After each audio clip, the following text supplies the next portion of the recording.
I'm going to cover a scenario you may run across in this video, specifically if you're doing enterprise to MPP for WebEx calling and you're using the bulk migration within CUCM.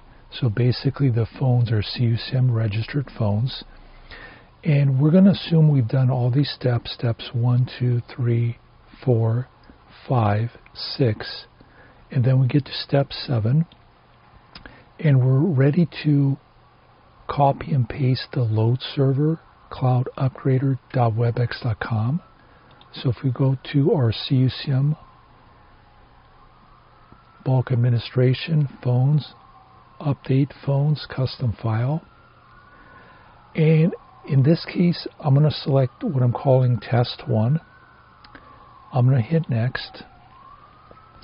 And if we try to find a load server here, what you're going to see, there's nothing that actually lists the load server field. And if you notice, this page actually is quite short compared to what we normally would expect. So if I go back here and I select, for example, this one right here, we hit find and we click on next.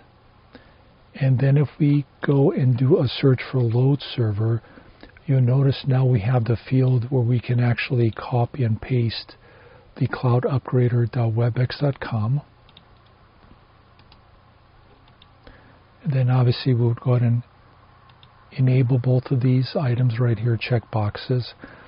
So what is causing this effect? So if we go back to our devices, what you'll notice basically is the file that we're using a moment ago, which if we go back to phones really quickly and we go to custom files, and if we look at the one that is test 1, we look inside the file. So if you notice, this one is listed, we can look at just at the last section, has 445566. So if we go back to devices, phone, 445566. If you notice, the type of phone is really a third-party SIP device, and because it's a third-party SIP device, it does not, CUCM does not have all the parameters it would normally have for like a native phone, like a 7841 or one of the other native phones. So when you're doing the bulk, so when you're using this technique of migrating, bulk migration with CUCM, and in this case, you'll probably have a long list of phones. You'll have a whole fleet of phones. You just want to make sure you verify the phones that you're migrating. Number one, they're one of the phones that are actually eligible for migration. There's actually another document that references what phones are eligible. You want to make sure also that the phones we first upgrade to 14.11 Enterprise firmware.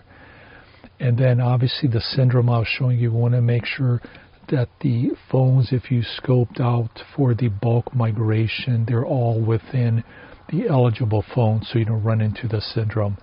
In any case, hopefully this helps you if you run into this odd syndrome, and it minimizes issue with your firmware migration. Thank you.